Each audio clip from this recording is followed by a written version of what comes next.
Hello listeners, welcome to Telugu romantic love stories. మీరు ఈ ఛానల్ని ఫస్ట్ టైం చూస్తున్నట్లుంటే ప్లీజ్ సబ్స్క్రైబ్ చేయండి. ఎన్నిసార్లు చెప్పాలి, నాలో ఉన్న రామ్ చచ్చిపోయాడు, మీ ముందున్నది కేవలం రావణ్ మాత్రమే. ఇంకెన్నిసార్లు చెప్పాలి అంటూ అక్కడే ఉన్న ఫైల్ని కోపంగా నేలకేసి కొట్టాడు. ఫట్మని శబ్దం చేస్తూ కింద పడింది ఆ ఫైల్. రావణ్ అరుపు విన్న అందరిలో వణుకు మొదలైంది. రావణ్, మీటింగ్ హాల్లో ఇలా స్మోక్ చేయడం మంచి పద్ధతి కాదు, ధైర్యం చేసి మాట్లాడారు రఘు గారు.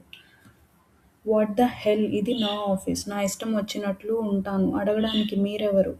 కోపంగా ప్రశ్నించాడు రావణ్. నేను కూడా వన్ ఆఫ్ ద బోర్డ్ మెంబర్ని, నా పేరు మీద కూడా 20% షేర్స్ ఉన్నాయి, అది మర్చిపోవద్దు రావణ్, కోపంగా చెప్పారు రఘు గారు. ఓ, అలా అయితే నా పేరు మీద 60% షేర్స్ ఉన్నాయి, మీకంటే 3 రెట్లు ఎక్కువ అన్నాడు రావణ్ పొగరుగా.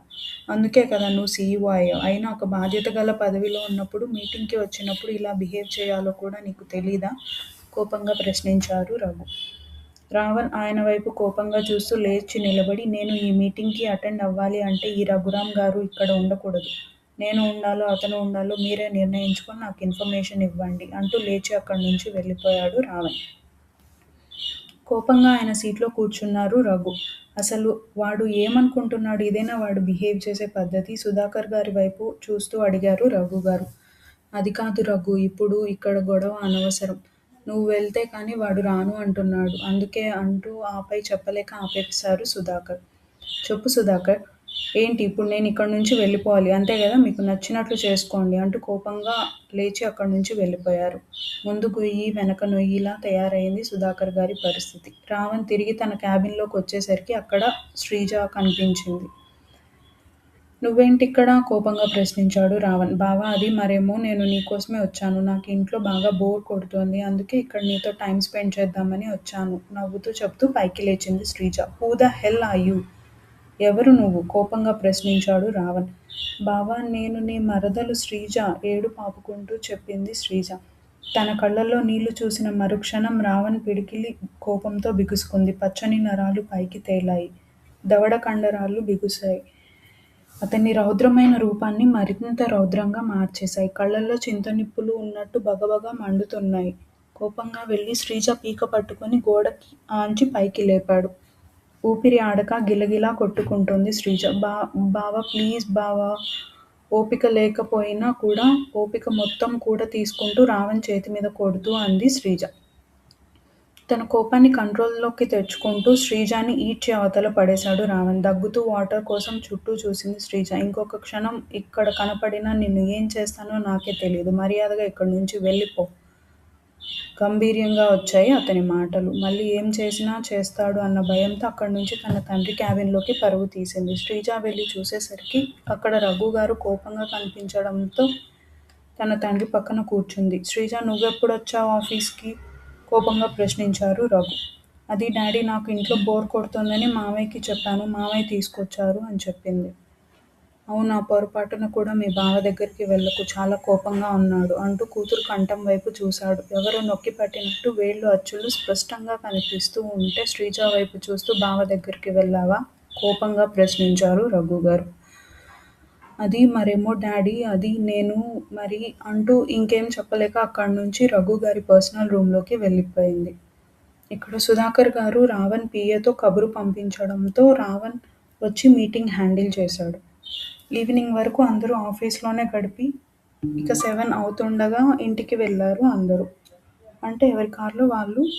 రావణ్ సపరేట్ కార్, రఘు గారు శ్రీజ ఒక కార్, సుధాకర్ గారు ఒక కార్లో ఇంటికి వెళ్ళారు. ఇంటికి వచ్చి ఫ్రెష్ అయి కిందకి దిగాడు రావణ్. అప్పటికే సుమిత్ర గారు, మాలిని గారు డిన్నర్ అందరికీ వడ్డిస్తూ కనిపించడంతో డైనింగ్ టేబుల్ దగ్గరకు వచ్చి కూర్చున్నాడు రావణ్. అందరి మధ్య మౌనంగా, ఎవ్వరూ ఏమీ మాట్లాడడం లేదు. నవ్య కిచెన్లో అన్నీ సర్దుతూ ఉంది. మాలిని గారు, సుమిత్ర గారు అందరికీ వడ్డిస్తూ ఉన్నారు. రావణ్ అందరి వైపు చూస్తూ మాట్లాడడం మొదలుపెట్టాడు. అందరికీ ఒక విషయం చెప్పాలి. నేను ఒక నిర్ణయం తీసుకున్నాను, దానికి మీరు ఒప్పుకున్నా ఒప్పుకోకపోయినా పర్వాలేదు, జస్ట్ మీకు ఇన్ఫర్మేషన్ ఇవ్వాలి కాబట్టి ఇస్తున్నాను అంటూ ఆపి అందరి వైపు చూశాడు. అందరూ కూడా రావణ్ ఏం చెప్తాడా అని ఆశగా అతని వైపు చూస్తూ ఉన్నారు. అది, నేను నవ్యని పెళ్లి చేసుకోవాలి అనుకుంటున్నాను. అన్నాడు రావణ్. ఆ మాట విన్న అందరూ షాక్ అయ్యారు. శ్రీజ కళ్ళల్లో నీళ్లు బయటికి రావడానికి రెడీ అయిపోయాయి. నేను మీకు కేవలం ఇన్ఫర్మేషన్ మాత్రమే ఇస్తున్నాను. నవ్యకి నాకు పెళ్లి జరగకుండా ఎవ్వరూ ఆపలేరు అంటూ అతను చెప్పాల్సింది చెప్పేసి అక్కడి నుంచి వెళ్ళిపోయాడు. నాన్న కనీసం తినేసి వెళ్ళు అన్నారు సుమిత్ర గారు కంగారుగా. నాకేం వద్దు మమ్మీ, పాలు పంపించు, తాగేసి పడుకుంటా అంటూ మెట్లు ఎక్కి అక్కడి నుంచి వెళ్ళిపోయాడు. రావణ్ వెళ్ళిన తర్వాత శ్రీజ కూడా ఏం తినకుండా తన రూంలోకి వెళ్ళిపోయింది ఏడుస్తూ. ఎందుకు బావా నీకు? ఎందుకు నేనంటే అస్సలు నచ్చదు? అసలు నవ్య అక్కలో ఉన్నది ఏంటి? నాలో లేనిది ఏంటి? ఎందుకు నీకు అక్క అంటే అంత ఇష్టం? నేనేం తప్పు చేశాను? ఎందుకు నాతో ఒక్కసారి కూడా ప్రేమగా మాట్లాడవు అనుకుంటూ ఏడుస్తూ ఉంది శ్రీజ. కిచెన్లో అన్నీ సర్దుతూ రావణ్ మాటలు విన్న నవ్య కూడా షాక్ అయి అలాగే ఉండిపోయింది. ఏంటి నాకు బావతో పెళ్ళా? ఇదెలా జరుగుతుంది? అంటే నా ఇష్టాలతో పని లేదా? అనుకుంటూ బాధపడుతూ బయటికి వచ్చింది నవ్య. రావమ్మా రా! చేయాల్సిందంతా కిచెన్లో ఉండి నడిపించేశావు కదా! ఇప్పుడంతా అయిపోయిన తర్వాత ఏమీ తెలియని దానిలా బయటికి వచ్చావా? కోపంగా ప్రశ్నించారు బామ్మగారు. అమ్మా నువ్వు నవ్యని ఎందుకు అంటున్నావు? కోపంగా ప్రశ్నించారు మాలినిగారు. మాలిని నీకేం తెలీదు, నువ్వుండు. ఇదే నా మనవడికి ఏదో నూరి పోసింది, అందుకే వాడలా అవుతున్నాడు అన్నారు కోపంగా నవ్య వైపు చూస్తూ. నాకేం తెలీదు బామ్మ. అయినా బావ నన్ను పెళ్లి చేసుకుంటాడు అన్న విషయం మీ అందరితో పాటే నాకు కూడా తెలిసింది. నేను ఒకసారి బావతో మాట్లాడతాను అంటూ అక్కడి నుంచి ముందుకు వెళ్తున్న నవ్యని ఆపుతూ, నవ్య ముందు వాడికి పాలు ఇవ్వు. పాలు తాగిన తర్వాత అప్పుడు విషయం చెప్పు. అసలే ఏం తినలేదు. కొంచెం పాలు తాగే వరకు ఆగు. నవ్య భయంగానే ఆ పాల గ్లాస్ తీసుకొని రూమ్ దగ్గరికి వెళ్ళింది. రూమ్ దగ్గరికి వెళ్ళి బయట నుంచి డోర్ నాక్ చేసింది. లోపలికి రావచ్చు, డోర్స్ ఓపెన్లోనే ఉన్నాయి అన్న వాయిస్కి ఒక్క క్షణం దడుచుకొని మళ్ళీ తనకి తానే ధైర్యం చెప్పుకొని లోపలికి వెళ్ళింది నవ్య. నవ్యని చూసిన రావణ్ పెదాలు రాక్షసంగా విచ్చుకున్నాయి. ఏంటి ఫస్ట్ నైట్‌కి కదా పాల గ్లాస్ పట్టుకొని లోపలికి వస్తారు. కానీ నువ్వేంటి అప్పుడే వచ్చేసావు? పోనీలే వస్తే వచ్చావు, మంచి టైంలోనే వచ్చావు. అసలే ఫుల్ స్ట్రెస్ అయిపోయి ఉన్నా. ఆ పాల గ్లాస్ టేబుల్ మీద పెట్టి వచ్చి నా పక్కన కూర్చో అన్నాడు రావణ్. ఎందుకు? వణుకుతున్న స్వరంతో అడిగింది నవ్య. నేను చెప్పింది చేయడం మాత్రమే నీ డ్యూటీ. ఎక్కువ క్వశ్చన్స్ అడగడానికి నీకు రైట్ లేదు. చెప్పింది చెయ్యి. గాంభీర్యంగా వచ్చాయి రావణ్ మాటలు. ఇక చేసేదేం లేక రావణ్ చెప్పినట్టే పాల గ్లాస్ టేబుల్ మీద పెట్టి వచ్చి రావణ్ పక్కన కూర్చుంది. క్లిప్ పెట్టి లూజ్గా వదిలేసిన తన పొడవాటి కురులకు ముందు వేసి తన డ్రెస్కి ఉన్న జిప్ కిందకి లాగాడు. ఇది అస్సలు ఊహించలేదు నవ్య. వెంటనే కంగారుగా రావణ్కి అభిముఖంగా తిరిగింది. నేను చెప్పానా తిరగమని? ఎందుకు తిరిగావు? వెనక్కి తిరుగు. గదిమినట్టే మాట్లాడాడు రావణ్. బావ నువ్వు చేస్తున్నది తప్పు బావా, నచ్చచెప్పే ప్రయత్నం చేస్తూ అంది నవ్య. నేను చెప్పింది చెయ్యి, లేదంటే నిన్నటిలాగే నా చేతిలో దెబ్బలు తింటావు అంటూ కోపంగా రావణ్ చెప్పేసరికి ఇక తప్పక వెనక్కి తిరిగింది నవ్య. కళ్ళు గట్టిగా మూసేసి తను వేసుకున్న లాంగ్ అనార్కలి డ్రెస్ని పిడికిట బిగించి గుండె దడ తగ్గించుకునే ప్రయత్నం చేస్తూ ఉంది నవ్య. రావణ్ మాత్రం అసలు నవ్యని పట్టించుకోకుండా తన డ్రెస్ వెనక్కి జరిపేశాడు. అక్కడ నిన్న కొరడాతో తను కొట్టిన దెబ్బలు, తాట్లు తేలి స్పష్టంగా కనిపిస్తూ ఉంటే పక్కన ఉన్న ఆయింట్మెంట్ తీసి సున్నితంగా దెబ్బల మీద అప్లై చేస్తూ ఉన్నాడు రావణ్. రావణ్ అలా అప్లై చేస్తూ ఉంటే దెబ్బ దగ్గర మంటగా ఉన్నది కాస్త చల్లగా అనిపిస్తూ ఉండడంతో హాయిగా అనిపించింది నవ్యకి. ఎందుకే నువ్వు కూడా అందరిలాగే నాకు కోపం తెప్పిస్తున్నావు? అసలు నేనే నిన్ను చావగొట్టే స్టేజ్కి తెచ్చుకున్నా. అవసరమా నీకిదంతా? ప్రశ్నించాడు రావణ్. ఎలాంటి సమాధానం ఇవ్వకుండా లేచి జిప్ సరిగ్గా వేసుకొని పాల గ్లాస్ తెచ్చి రావణ్ చేతికిచ్చింది. ఏంటిది? కోపంగా ప్రశ్నించాడు. కనిపించడం లేదా? పాలు. అత్తయ్య తీసుకొచ్చి ఇవ్వమన్నారు, అందుకే ఇవ్వడానికి వచ్చాను. పాల గ్లాస్ తీసుకొని తాగుతూ ఇంకేమైనా మాట్లాడాలా? ఇందాక కిచెన్లో ఉండి కూడా నా మాటలన్నీ విన్నావు కదా! ఫిక్స్ అయిపో, తొందరలోనే మన పెళ్ళి అన్నట్టు చెప్పడం మర్చిపోయాను. పెళ్ళి వద్దు, నాకు ఇష్టం లేదు, నేను చేసుకోను అంటూ అలాంటి ఎదవ డైలాగులు ఏమైనా కొట్టావనుకో ఆన్ ద స్పాట్ మన ఫస్ట్ నైట్ అయిపోతుంది. పర్లేదు, నాకు పెళ్లి చేసుకొని ఫస్ట్ నైట్ చేసుకున్నా, లేదంటే ఫస్ట్ నైట్ అయినా తర్వాత పెళ్లి చేసుకున్నా నో ప్రాబ్లం. నాకు అలాంటి పిచ్చి సెంటిమెంట్స్ ఏమీ లేవు. కాబట్టి హ్యాపీగా కమిట్ అయిపోతాను. ఒకసారి మన మధ్య ఫిజికల్ రిలేషన్షిప్ స్టార్ట్ అయ్యింది అంటే మనల్ని చచ్చినా ఎవడూ విడదీయలేడు. ఏమంటావ్? పెళ్ళి ఓకేనా? లేదా అంటే ఫస్ట్ నైట్ చేసుకుందామా? నవ్వుతూ అడిగాడు రావణ్. అప్పటి వరకు ఈ పెళ్లి ఇష్టం లేదు అంటూ తేల్చి చెప్పాలి అనుకున్న నవ్య మాట దాటి బయటకు రాలేదు. ఏంటి పెళ్లి ఇష్టమేనా? లేదంటే ఇష్టం లేదా? అడిగాడు రావణ్ క్రూరమైన నవ్వుతో నవ్య వైపు చూస్తూ. ఎలాంటి సమాధానం చెప్పలేదు నవ్య. ఏంటి సమాధానం చెప్పు, నేనంటే ఇష్టమా? ఇష్టం లేదా? ప్రశ్నించాడు రావణ్. తలదించుకొని నిలబడిందే తప్ప మాట కూడా మాట్లాడలేదు. నవ్య నోట్లో నుంచి మాట రాకపోయేసరికి రావణ్ కోపం అంతకంతకు పెరిగిపోయింది. చెప్పు, ఎందుకు మాట రావడం లేదు? గాంభీర్యమైన గొంతుతో అరిచినట్టే అడిగాడు రావణ్. అయినా కూడా ఎలాంటి సమాధానం ఇవ్వకపోయేసరికి కోపంగా తన వైపు చూస్తూ రావణ్ చేతిలో ఉన్న పాల గ్లాసులోని పాలని నవ్య మొహం మీదకు విసిరాడు. అవి కాస్త చల్లగా ఉండడంతో బతికిపోయింది. కానీ అదే వేడి పాలు అయ్యుంటే మాత్రం ఈ పాటికి తోలు వచ్చేసేది. అయినా కూడా ఎలాంటి చలనం తనలో లేకపోవడంతో ఎందుకు అందరూ కలిసి నాలో ఉన్న రాక్షసుణ్ణి బయటకు తీస్తున్నారు? అంత ఆశగా ఉందా నాలో రాక్షసుణ్ణి చూడ్డానికి? అంటూ కోపంగా ఉన్న ఫలంగా లేచి నవ్య జుట్టు పట్టుకున్నాడు. నొప్పికి అమ్మా అంటూ అరిచింది నవ్య. అప్పటికే కళ్ళు ఆగకుండా వర్షిస్తూ ఉన్నాయి. నోట్లో ఏం పెట్టుకున్నావు? నేను నిన్ను అప్పటినుంచి అడుగుతున్నాను కదా పెళ్ళి ఇష్టమా లేదా అని. ఇష్టమనో లేదంటే ఇష్టం లేదనో ఏదో ఒకటి చెప్పాలి కదా అంటూ అరుస్తూ ఉన్నాడు రావణ్. ఇష్టమే ఇష్టమే బావా, నాకు నువ్వంటే ఇష్టమే అంటూ సమాధానం ఇచ్చింది నవ్య. ఈ మాట ఏదో ముందే చెప్పొచ్చుగా. చెప్పావు, నాకు కోపం తెప్పించి నా చేతిలో 2 దెబ్బలు తింటే గానీ నీకు రోజు గడవదు కదా. సరే నీ ఇష్టం, నేనెందుకు కాదంటా చెప్పు, నువ్వు ఎలా అంటే అలానే అంటూ నవ్య జుట్టు వదిలేసి తిరిగి కూర్చున్నాడు రావణ్. ఇంక చేసేదేం లేక ఆ పాల గ్లాస్ తీసుకొని అక్కడి నుంచి బయటకు అడుగులు వేస్తూ ఉంది. ఇదిగో నా రూంలోకి ఎవరు పడితే వాళ్ళు రావడానికి వీల్లేదు. ఈ పాలన్నీ మళ్ళీ నువ్వే వచ్చి క్లీన్ చెయ్యి. ఈ రోజు నుంచి నా రూమ్కి నువ్వు తప్ప ఎవరూ రావడానికి వీల్లేదు. అది ఎవరైనా సరే అంటూ తనని పంపించేసి పాలు కొంచెం తన డ్రెస్ మీద కూడా పడడంతో స్నానం చేయడానికి వెళ్ళిపోయాడు రావణ్. నవ్య పాల గ్లాస్ సింక్లో వేసి పెట్టేసి వెళ్ళి స్నానం చేసి బట్టలు మార్చుకొని తిరిగి రావణ్ రూంలోకి వచ్చింది ఆ పాలు క్లీన్ చేయడానికి. పాలు క్లీన్ చేసి రావణ్ వచ్చేలోపే అక్కడి నుంచి గబగబా బయటికి వచ్చేసింది. నవ్య వెళ్ళిన వెంటనే బయటికి వచ్చి చూస్తా, ఇంకెన్నాళ్ళు నా నుంచి తప్పించుకుంటావో నేను చూస్తా. ఎవడైనా ఈ పెళ్లికి అడ్డుపడితే వాడిని చంపడానికి కూడా వెనకాడను అనుకుంటూ ఒక దృఢమైన నిర్ణయానికి వచ్చిన వాడిలా అక్కడి నుంచి స్టడీ రూమ్కి వెళ్ళిపోతాడు. శ్రీజ ఏడుస్తూ ఉండడం చూసి తన దగ్గరికి వచ్చారు రఘు గారు. అమ్మ శ్రీజ అంటూ ప్రేమగా కూతుర్ని పిలిచేసరికి డాడీ అంటూ రఘు గారిని చుట్టుకొని ఏడుస్తూ ఉంది. ఎందుకురా ఇప్పుడు అంతలా ఏడుస్తున్నావు? లాలనగా అడిగారు రఘు. ఇంకేం అవ్వాలి డాడీ, బావ నాకు కాకుండా పోతున్నాడు. అసలు ఆ ఊహే నాకు భరించలేనట్టుగా ఉంది. అలాంటిది బావ నాకు దక్కకుండా అక్కని పెళ్లి చేసుకుంటాను అంటే ఏడవకుండా ఎలా ఉంటాను? అసలు ఈ అక్కకి నాకు తేడా ఏంటి? ఎందుకు బావ చిన్నప్పటి నుంచి అక్క వెనకే తిరుగుతూ ఉన్నాడు? అసలు నేను అంటూ ఒకదాన్ని ఉన్నాను అన్న విషయం కూడా బావకి తెలీదు. నేనెంత ప్రేమిస్తున్నానో తనకు కూడా తెలీదు. ఎందుకు డాడీ అంటూ రఘు గారిని చుట్టుకొని ఏడుస్తుంది. ఒక్కొక్క మనిషికి ఒక్కొక్కరి మీద ఇష్టాలు ఉంటాయి తల్లి. అలా మీ బావకి అక్క నచ్చింది. అంతేకానీ నువ్వు ఎక్కువ తను తక్కువ లేదు.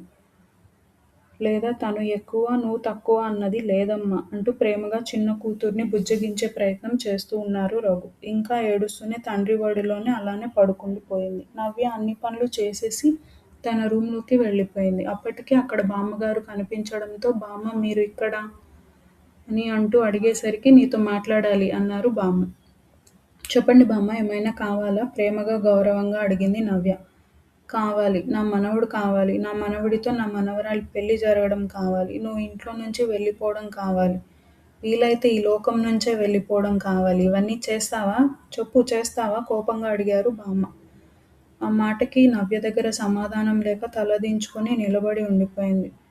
స్టడీ రూమ్కి వెళ్తున్న రావణ్ చెవిన పడ్డాయి ఈ మాటలు. వెంటనే కోపంతో అతని దవడలు బిగుసుకున్నాయి. కానీ నవ్య ఏం సమాధానం చెప్తుందో తెలుసుకుందాం అనే ఉద్దేశంతో సైలెంట్గా అక్కడే నిలబడి వెయిట్ చేస్తూ ఉన్నాడు.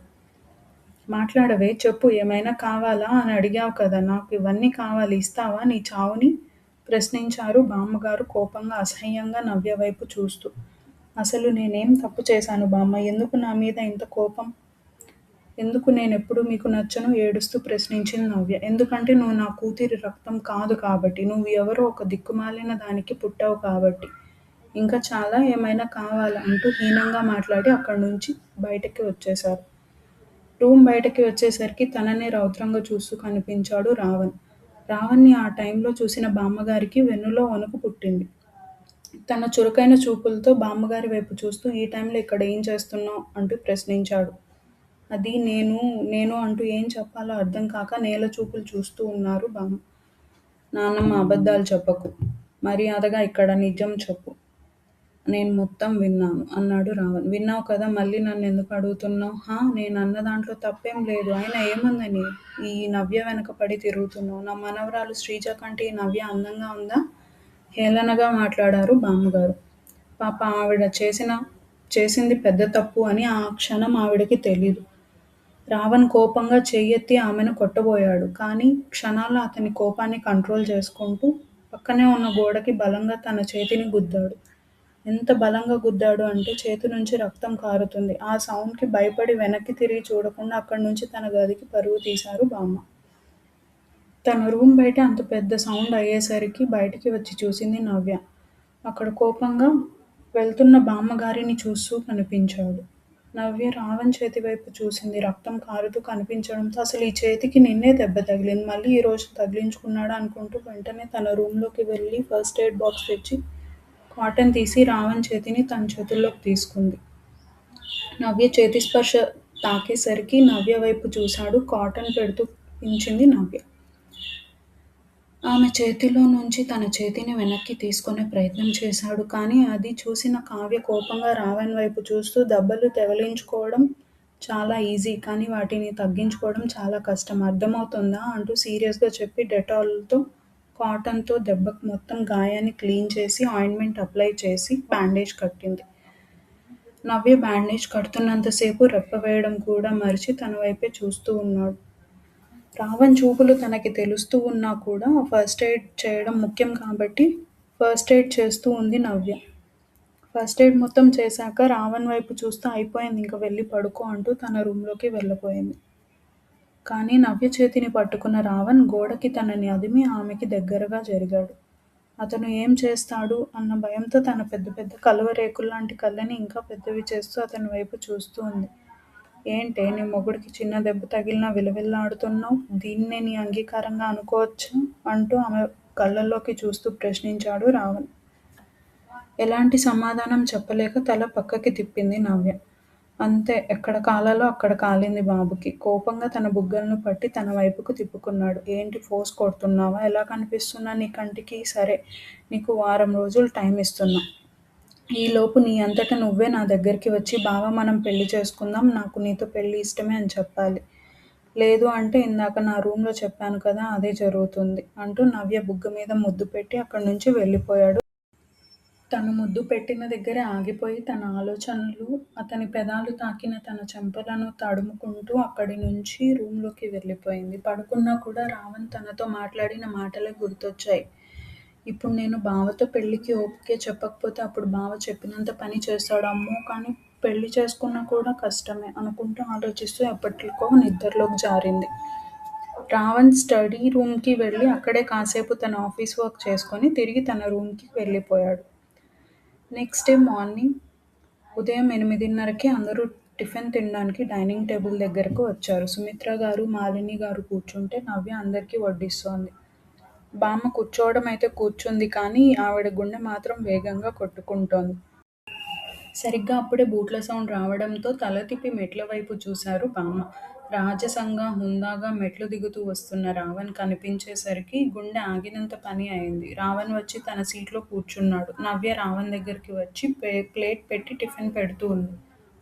రావణ్ బామ్మగారి వైపు చూశాడు. అప్పటికి ఇంకా ఆవిడ తినడం మొదలుపెట్టకపోవడంతో లక్ష్మీ, లక్ష్మీ అంటూ 2 సార్లు పిలిచాడు. ఒక 30 ఏళ్లు ఉన్న ఆవిడ అక్కడికి వచ్చి చెప్పండి సార్ అంది వినయంగా. స్టడీ రూమ్‌కి వెళ్ళి అక్కడ ఒక బాక్స్, అలాగే ఒక బాటిల్ ఉంటుంది. అవి 2 తీసుకొనిరా అంటూ తనని పంపించాడు. అలాగే సార్ అంటూ వెళ్ళి ఒక 5 నిమిషాలకి అవి 2 తీసుకొని వచ్చింది లక్ష్మి.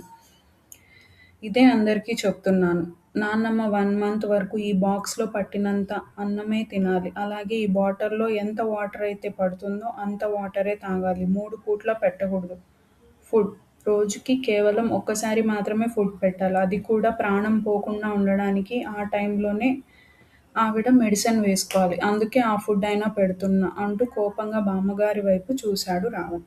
నాన్న ఏంటిది? అందులో 3 ఏళ్ల పిల్లాడు తినేంత ఫుడ్ మాత్రమే పడుతుంది. అలాగే 250 ఎంఎల్ వాటర్ బాటిల్ రోజు మొత్తానికి ఎలా సరిపోతుంది నాన్న? కాస్త నువ్వే ఆలోచించు బ్రతిమాలే ప్రయత్నం చేశారు సుమిత్ర. ఈ విషయంలో ఎవరైనా కలగజేసుకుంటే వాళ్ళకు కూడా అదే పనిష్మెంట్ ఉంటుంది. అది ఎవరైనా సరే అమ్మా. అయినా నాన్నైనా సరే అంటూ తినడం మొదలెట్టాడు రావణ్. చూస్తున్న కొద్దీ రావణ్ మీద అంతకంతకు కోపం పెరిగిపోతుంది రఘుగారికి. అసలేమనుకుంటున్నావు నువ్వు? నువ్వేం చేస్తే ఇది ఇక్కడ చెల్లుతుంది అనుకుంటున్నావా? పెద్దవాళ్ళని కనీసం గౌరవం కూడా లేదా? కోపంగా అడిగారు రఘుగారు. ఈ ఇంట్లో నా మాట మాత్రమే చెల్లుతుంది. మీరందరూ కూడా నా మాటే వినాలి. మీ దగ్గర వేరే ఆప్షన్ లేదు. మీకు అంత కష్టంగా ఉంటే మీ చిన్న కూతుర్ని, మీ భార్యని తీసుకొని ఇంట్లోంచి హ్యాపీగా వెళ్ళిపోవచ్చు. అలాగే నేను ఆవిడకి పనిష్మెంట్ ఇచ్చాను. పనిష్మెంట్ అనేది చిన్న పిల్లలకైనా, పెద్దవాళ్ళకైనా ఒకే విధంగా ఉండాలి. అది రావణ్ నమ్మే సిద్ధాంతం అంటూ తినడం ముగించి ప్లేట్లోనే చెయ్యి కడుక్కొని నవ్య చున్నీతో చెయ్యి తుడుచుకొని అక్కడి నుంచి వెళ్ళిపోయాడు రావణ్. రఘుగారు మాలిని గారి వైపు చూస్తూ, మాలిని బట్టలు ప్యాక్ చేసుకో. నవ్య నువ్వు ఇంకా శ్రీజ నువ్వు కూడా బట్టలు ప్యాక్ చేసుకో. నలుగురం ఈ ఇంట్లోంచి వెళ్ళిపోతున్నాం అన్నారు రఘుగారు పైకి లేస్తూ. అన్నయ్య వాడేదో తెలియక అంటున్నాడు. నువ్వు వాడి మాటలు పట్టించుకుంటున్నావేంటి? కంగారుగా అన్నని ఆపే ప్రయత్నం చేస్తూ అడిగారు సుమిత్ర. సుమిత్ర నీకు దూరంగా ఉండడం ఇష్టం లేక ఇన్నాళ్ళు కలిసి ఉండడానికి ఒప్పుకున్నాను. కానీ నీ కొడుకు మరీ మితిమీరిపోతున్నాడు. ఎంతలా అంటే ఆఫీస్లో కూడా నన్ను అవమానించే పని పెట్టుకున్నాడు. ఇంట్లో కూడా.